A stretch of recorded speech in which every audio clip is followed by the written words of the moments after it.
அதெல்லாம் ரொம்ப மோட்டிவேஷன் ஆயிடுச்சு மச்சான். ஜிகே வேணாம் மச்சான், போன் பே வேணாம் மச்சான். அதெல்லாம் ஓல்ட் ஃபேஷன் ஆயிடுச்சு மச்சான். இப்போ நான் சொல்ற லிஸ்ட் தான் புதுசுங்க மச்சான். ஆரம்பிக்கலாமா? அந்த லிஸ்ட் எனக்கு தெரியும் மச்சான். பரவாயில்லை மச்சான், நான் சொல்ற சொல்றேன் மச்சான். ஏய் பாஸ்வேர்ட் பண்ணிட்டு போட்டோ போடு, நீ மட்டும் போட்டோ போட்டு போயிடுவாங்க.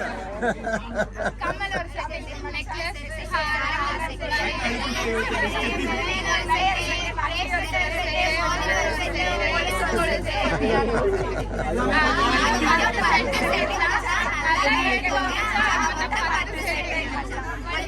கேட்டதெல்லாம்